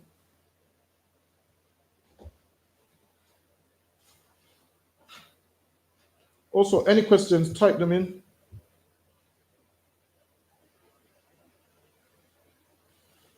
Timothy 5 and 14. I will therefore that the younger woman marry. I will what? Therefore that the younger woman marry. This was back then. It said, I would therefore that the younger women marry, man. There was a reason why he wanted the younger women to marry. Go ahead. And bear children, guide the house, give none occasion. And he said, bear children and guide the house. Listen, he would rather the younger women marry. You know why? Because women now, you let them be idle for too long, they're just going to sit around, be on Instagram for the whole day. Once they get married, it gives them something to do. And guess what else? Once they get married, guess what happens? It means they're not going to open their legs to every man. So he would rather the younger women marry. Because nowadays, what do people say? A woman in her 20s, her body count is through the roof. A woman in her 20s, her body count is through the roof. So Paul said he rather the younger women marry, whereas she has one man and her body count won't be through the roof. You won't have to walk with your woman through town and you see 3 men that she slept with. You're linking arms with her, you see 3 men she slept with. You're pulling your arm away. You're pulling your arm away because you're embarrassed. Paul said he'd rather the younger women marry, because nowadays that's how it is, man. That's how it is. Settlers, nowadays people are settling down and that woman's done been with 15, 20 men, 25, 30 men, 35, 40 men. And these numbers, according to society, they say, well, she's at that age. Do you expect her to be a virgin? That's what they say. Like it's the norm. So Paul said he'd rather the younger women marry. This is our culture, man. He'd rather the younger women marry. You know why? It doesn't give them no time to be a hoe. Don't give them no time to go on Instagram. Doesn't give them no time to take bikini pictures. It don't give them no time to run their mouth on Twitter. It don't give them no time to do everything you see people doing today. Don't give them no time to being music videos, people pouring champagne all on their behind. It don't give them no time to do none of that. Go ahead. God, and give none occasion to the adversary. And give none occasion to the adversary, man, the opposer. Go ahead. The opposition. To speak reproachfully. For some have turned aside after Satan. And, nowadays, men has been turned aside after Satan, man. In 2019, men has been turned aside after Satan, man. Just look at society, man. Just look. Look how these relationships are ending. Men has been turned aside after Satan. Give me a... And also, let the younger women marry means what? It doesn't give them time to twerk on the internet, man. They got no time to twerk on the internet for every man to click the like. But men are looking at their phone like this at the video and double tapping it and saying, do another one, do another one. Listen, I don't know if you've seen these women's pictures on Facebook, and have you read the comments under it? These men in the comments make me cringe, man. You should see how they're behaving in the comments. Calling women women that are just like horse, saying, hey, beautiful. Inboxing them, DMing them, giving them all this, I don't even know. False sense of security. But go ahead. If any man or woman that believeth have widows, let them relieve them. That's it. Give me Proverbs 8:33.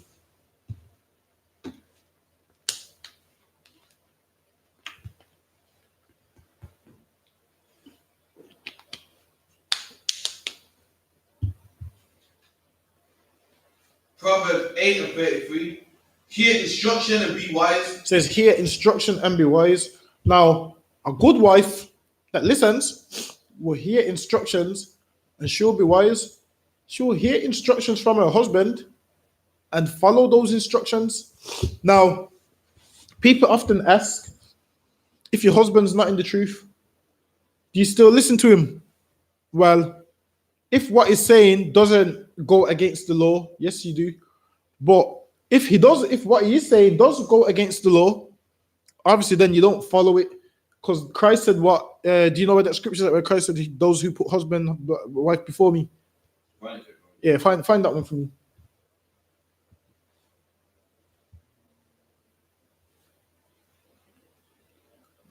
All I know is this Matthew somewhere. That's all I know.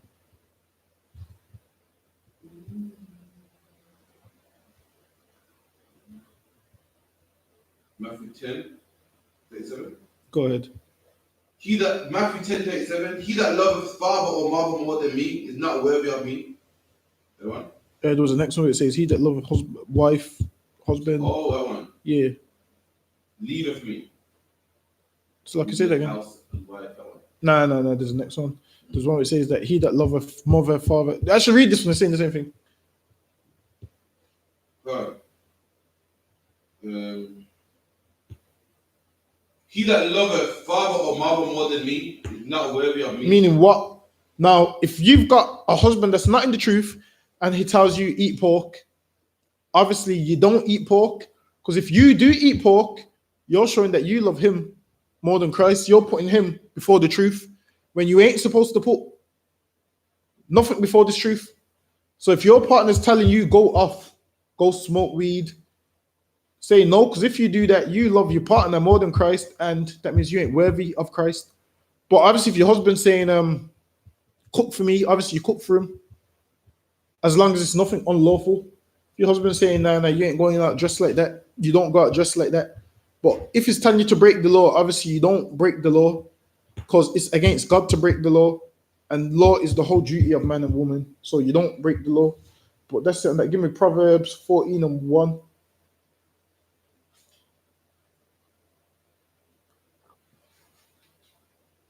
Proverbs 14:1. Every wise woman buildeth her house. Every wise woman buildeth her house. Now, this ain't talking about with a brick and cement. This ain't talking about with a brick, cement, and water and scaffolding. A wise woman builds her house how? She makes sure them kids is straight. Make sure there's dinner. Make sure there's this. Make sure everything's clean and so forth. She makes sure her husband wants to come home to her, man. This is what you need to do. You need to make sure your man wants to come home to you, man. Not make him think, you know what, I'm going to go to the pub, happy hour. When's happy hour? 5 till 7? Not make him go to the pub, happy hour 5 till 7, get drunk. He's only happy when he's at the pub and then he doesn't want to come home and face it. You need to make your man want to come home to you. Go ahead.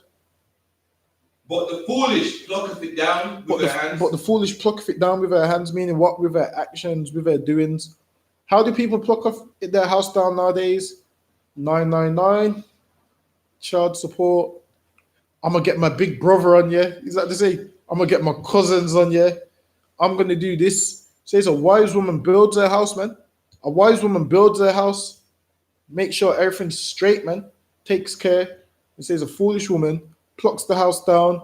Every day she wants to fight. Every day she wants to argue. She wants to go through your phone. She wants to read your text messages. You're sleeping. She takes your finger, puts your finger on the fingerprint. Puts your or if you got the new phone where it's face recognition, you're sleeping, she just holds the phone to your face, unlocks your phone. Before you know, you're waking up to someone hitting you. That's how a woman plucks it down, man. You searching a man's phone to find these things. If you search, you're going to find it. Just don't look. Just worry about how you can take care of you, man. You don't need to look through his phone and tell him who's this person. Who's this woman that put a heart on your picture? You don't need to do that, man. You doing that, you're causing arguments, man. He comes through the door, you're asking him, who's this person? Nah, man, he should come home, man, and, you know, some cooked food. As soon as he puts his key in the door and he turns it, like he should hear the microwave go ping, because his food's warmed up, man. Listen, he wants to come home to that, not come home from being on the job, being on this slave all day. Everyone treating him like garbage on his slave, and then he comes home to more arguing, comes home to more fighting. Nah, man, listen, he ain't gonna like that, man. That's how you pluck your house down. But by you building your house is what? You being a good sister to a man. You being a good wife to a husband, man. Now, does that mean you're never gonna have arguments? Nah, it don't mean that, man. You're gonna have disagreements. You're gonna have disagreements every once in a while, but don't be going out your way to argue with him, to fight him, and whatnot. Give me Proverbs chapter 4 and verse 14. And then when you fight with him, guess what happens? You jump on the phone to your bit. You got that one friend that always wants to hear your problems. You got that one friend that thinks her advice is so valuable. That one friend that's never had a man stay longer with her than stay longer than a night with her. That one friend who men go around to hers at 11 p.m., have sex with her, and then lie and say they got work at 3 a.m, they need to go. These times they ain't got no work, they just don't want to stay with her. They just don't want to stay with her. That one friend, and then guess what happens? After she has sex with that man, guess what she goes on Facebook and says? Men are trash. It's always these women that's sleeping around and having the most sexual partners saying men are trash. So if men are trash, what does that make you? That makes you beneath the trash, man.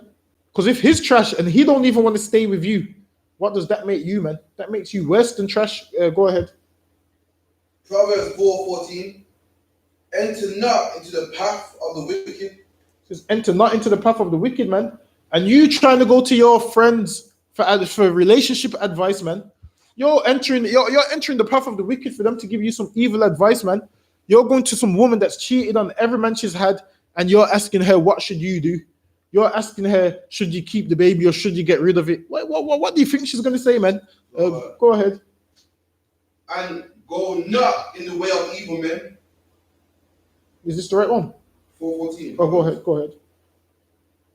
Avoid it, pass not by it, turn from it, and pass away from it. And you could synonymous go not in the way of evil men, evil women, man. Turn away from it, man.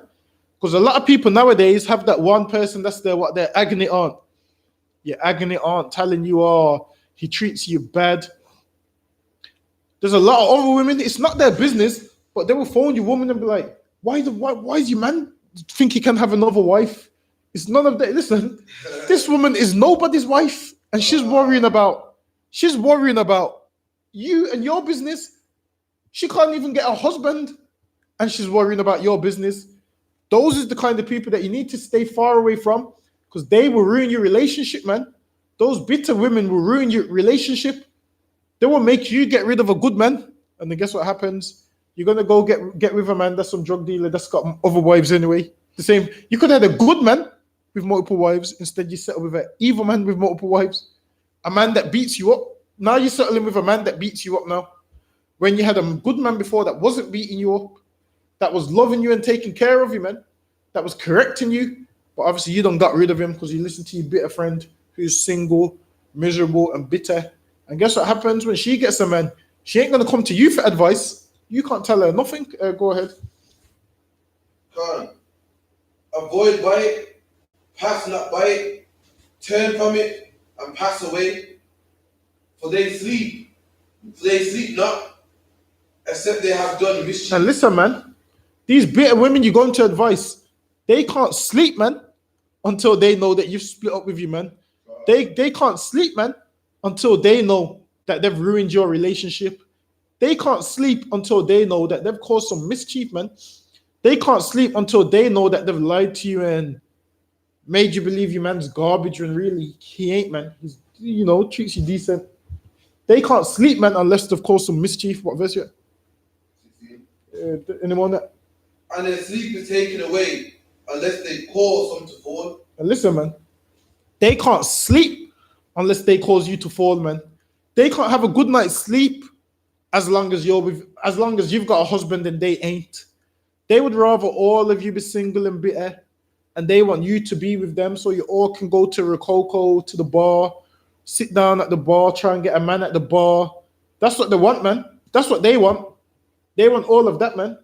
So they can't sleep until they've ruined your relationship. But anyway, for time's sake, drop that. Give me a Mark chapter 3 and verse 27.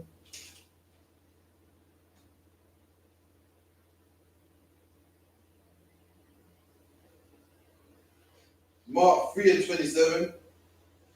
No man can enter into a strong man's house. And the strong man is who? The black man. It says no man can enter into the strong man's house. Go ahead. And spoil his goods. And spoil his goods. What's his goods? His wife, his children. That setup he's got running. You know how every black man in the house has got a set up. Like no one can't break in and ruin that setup. Go ahead. In the strong man's house. Go ahead. Except he first bind the strong man. Except he what? First bind the strong man. And how do you bind the strong man? With lies. The government. 999. Child support. They bind that strong man. Meaning what? Tie him up. And then once that black man's tied up, especially, listen, once you've got him tied up with court cases, you've got him tied up with CSA, you've got him tied up with an ASBO. What's the next one? An injunction. You've got him tied up with an injunction. So he can't even come around, can't even come within 15 miles of the house. Go ahead. And then he will spoil his house. And then he will spoil his house. And that's how most of our house is spoiled. By what? Us letting outside influences come in and bind the strong man. Us letting outside influences come in and ruin our relationships. Us letting outside influences come in and ruin our marriage. Because most marriages is ruined by outside influence. Now, a woman will say a man so-called cheated on her. She will want to forgive you, but her pride and outside influence doesn't let her. Her pride and outside influence, oh, what would my friends think of me if I take him back? What would my friends think of me if I take him back? And then guess what happens? They know they should be with you, but they won't take you back for pride's sake. Because what? We let outside influence ruin our relationship. We let people who are irrelevant in our life ruin our relationship. People who are irrelevant to us ruin our relationship. And we shouldn't let irrelevant people ruin our relationships. Go ahead, anyone that? Yeah. Give me Proverbs chapter 12 and verse 4.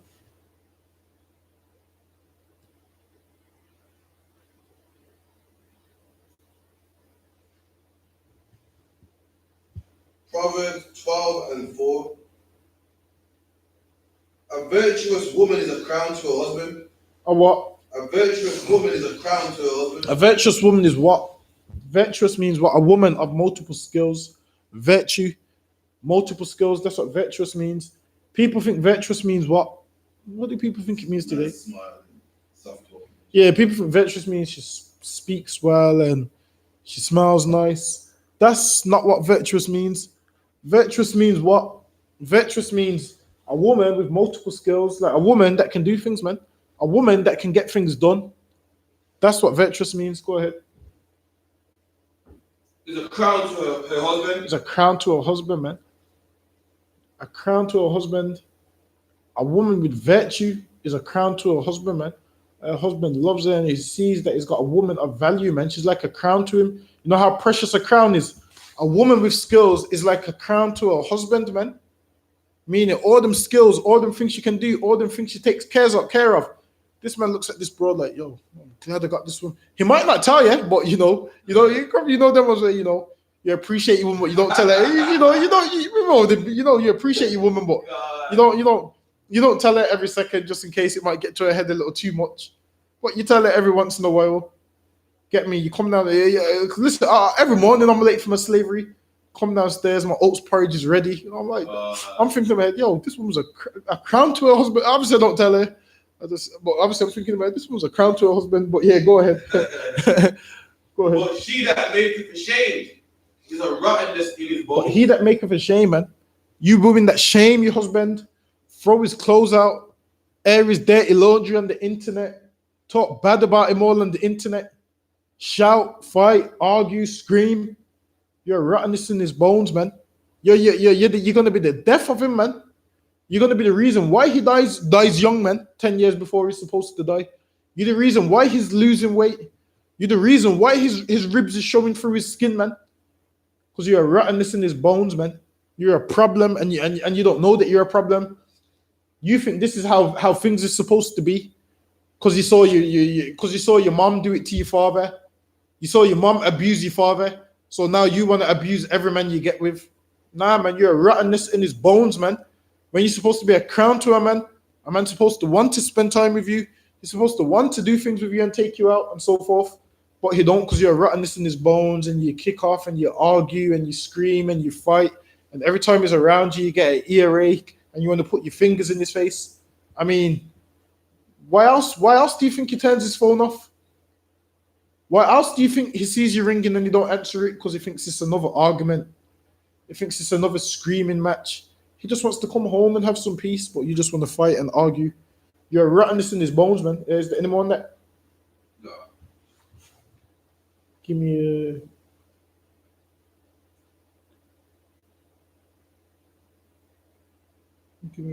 1 Timothy chapter 2 and verse 9.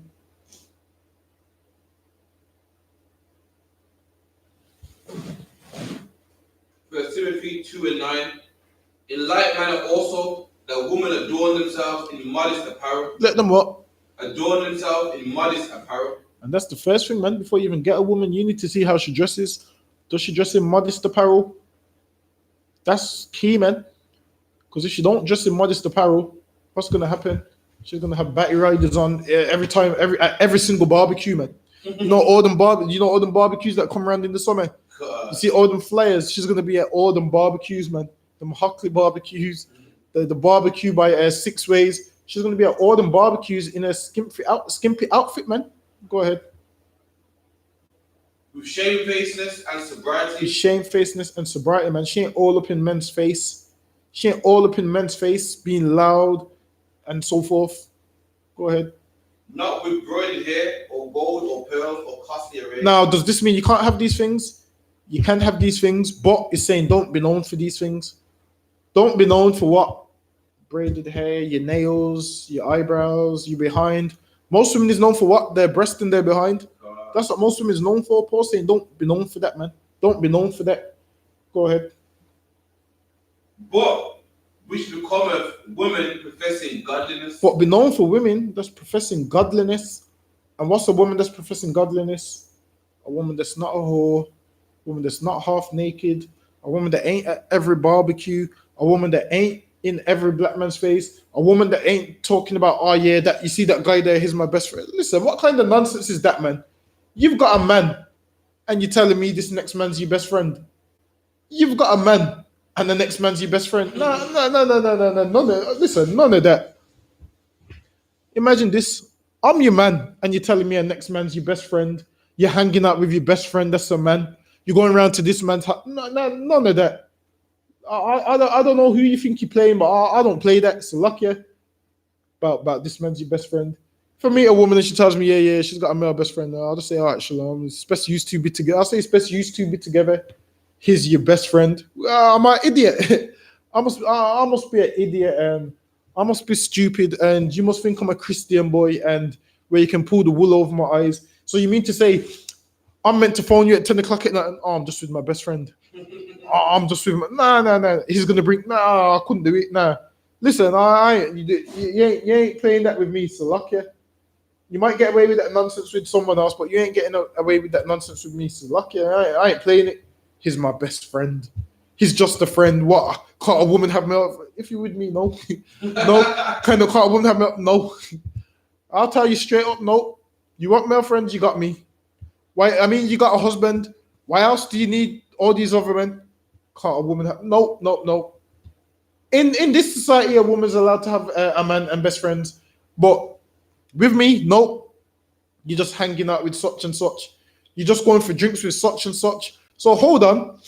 I'm meant to get phone calls on my phone from people saying, you know what? I think I saw you women with this guy. And I'm saying, oh yeah, that's just her best friend. No, I couldn't. No. I'm not an idiot. I ain't allowing it. So lucky. Go ahead. Let the woman learn silence. That's going into something else. Give me. Actually, read on what verse yet?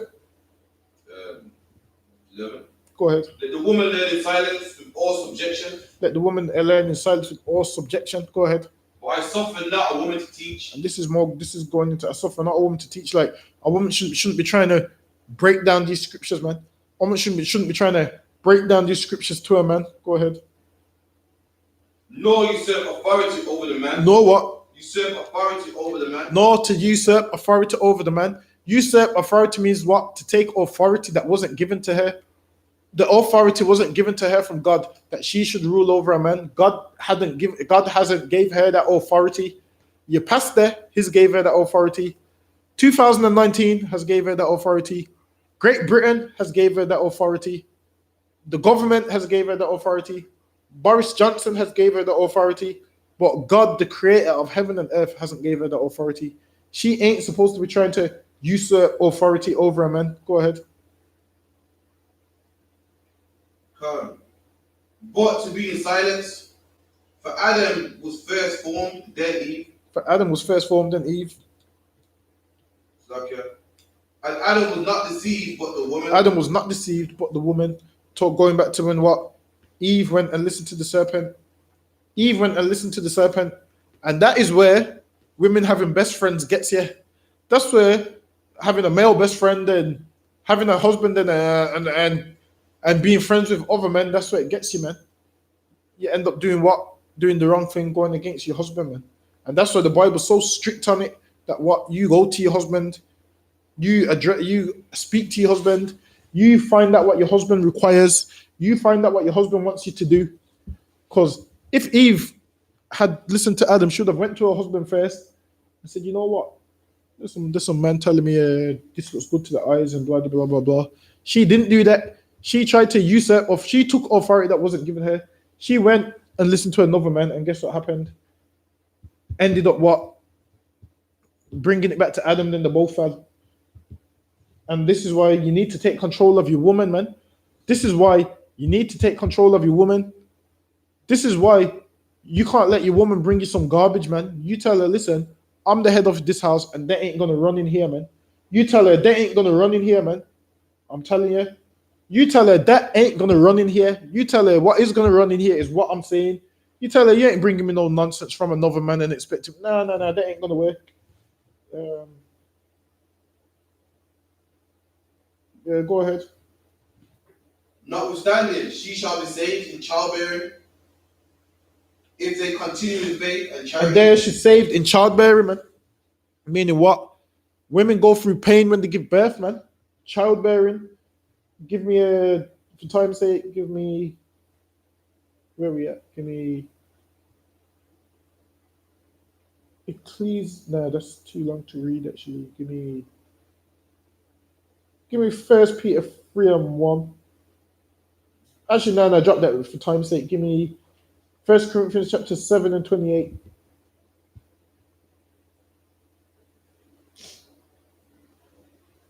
For time's sake, we got to skip out a ton of scriptures. Or if not, I'll pick them up next week. But go ahead, 1 Corinthians 7 and 28. 1 Corinthians 7:28. But if thou marry, thou hast not sinned. Says if you marry, you ain't done wrong, man.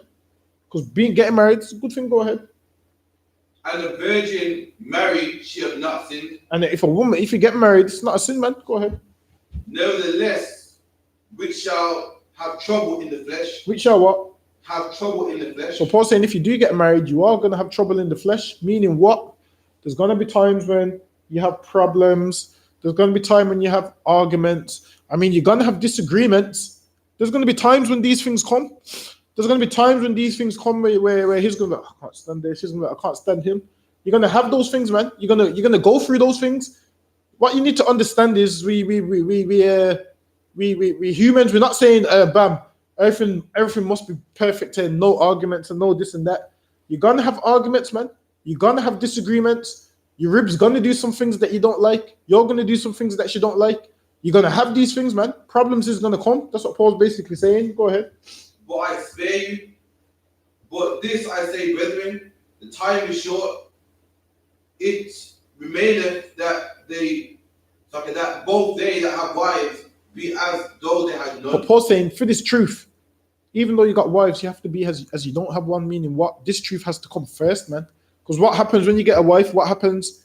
You put her first. Nah, Paul's saying, yo, you have to put this truth first like you don't have a wife. He's saying you have to put this truth first like you don't even have a wife. But jump to verse 3. Jump up to verse 3. Go back to verse 3. Yeah. Verse 3. Let the husband render unto the wife due benevolence. Let the husband render unto the wife due benevolence. Benevolence is what? Another word for kindness. Benevolence is a posh way of saying kindness. It's a posh way of saying kindness, man. Render due benevolence to your wife, man. Be kind, love your woman. Go ahead. And likewise also the wife unto the husband. And also the wife to the husband, man. Be kind and affectionate to one another. Go ahead. The wife have not power over her own body. The wife have not power over her own body. Go ahead. But the husband. But the husband, man. And likewise. Meaning what, man? If your husband wants sex, man, you give him, man. And if your wife wants sex, you give her, man. Go ahead.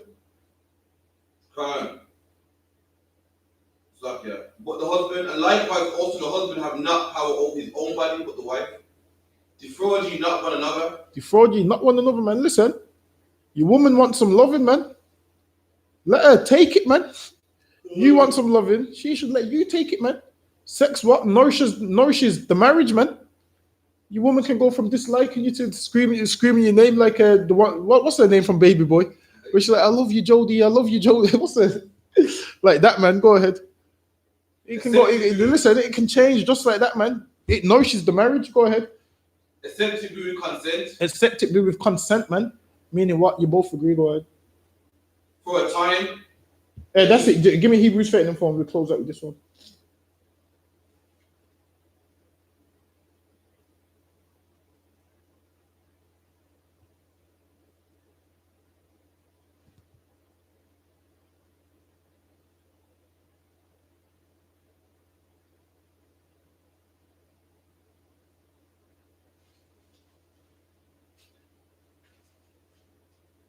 Hebrews 13 and 4. Marriage is honorable in all. It says marriage is honorable in all. Meaning marriage is an honorable thing. Sex is marriage, man, which means what? Sex and marriage is an honorable thing, but obviously we look at sex like it's just, we just do it because we're bored. We just do it because, there's nothing else to do. We do it because, while I'm here now and, I did waste petrol getting here. That's how we do it now. We do it like, well, I need to get my petrol money's worth. That's how we do it. Go ahead. Marriage is honorable in all, and the bed undefiled. That's key, man. The bed undefiled, man. Now, a Christian sex life is what? They believe that you only have sex when you want babies. Nah, man. That's a lie, man. Have sex as much as you want, man. As much as you can. Go ahead. And the bed undefiled. And the bed undefiled, man. Meaning what? What you and your rib get up to is what you and your rib get up to, man. The marital bed undefiled, man. That's what I'm saying, man. The marital bed undefiled. The Christian church makes out like what? Your sex life has to be what, craft? Just missionary. So lucky. The Christian church makes out your sex life has to be missionary and it's just to have babies. No, man. It's your rib, man. Like everyone's watched Baby Malvin in the kitchen. You see Malvin in the kitchen. You can do a Malvin in the kitchen if you want, man. You can do Malvin in the kitchen while them eggs is cooking and whatnot, man. Listen, you can spice it up. You can spice up your sex life, man. You don't have to make it boring like in church. Obviously, people seem to say, oh, when you've been married for a long time, the sex life becomes boring. Then they both have their own bedrooms. It doesn't have to be like that, man. The marital bed is undefiled and you can spice it up, man. You don't have to be a Christian about everything, man. You don't have to be a Christian about the whole thing. Just spice it up, man. If you need help, give me a call after class. I'll give you some tips off the air. I'll give you some tips when we're off the live. And with that, I say shalom. That brings us to the end of the class. We're going to do the announcements and the prayers and we're out of here. So if you need any tips, just give the school. You got the number? Where's the number? So lucky, let me just give you the number if you need the tips. Oh, it's not even on there. Is it on there? Don't worry, everyone's got it. With the I.S.U.P.K started at 1 West, 125th Street, Harlem, New York, under commanding General YAHANNA. Room for a new brother and sister. When a new brother or sister comes to the school, they are off limits for 6 months. They are to be saluted only. They are here to shed themselves of the world. If they need transportation, the teacher will arrange it. After 6 months, if a brother or sister has an interest in a particular person, he or she must get permission from the head to speak to a brother or sister. There's another 6 months in which the brother and sister will call each other. After the 6 month period, the brother and sister will get permission from the head to marry. Tithes, which is a commandment, Numbers 18:21, Malachi 3:8-10, means 10 from the Hebrew Ma'ashara, 10% of every penny of any increase the Lord gives you. Give to the treasury department or the teacher. Priest one, not mandatory. Whatsoever amount you like to give. Upcoming holy convocations is memorial blood of trumpets. Or I can check the bulletin board in the hallway and check all I.S.U.P.K social media. If anyone wants to be truthful in school, start wearing all black boots, shirt, pants, headband, and headscarf. And with that, I Mariam, Vice Mr. East, and it's to the Lord's Prayer.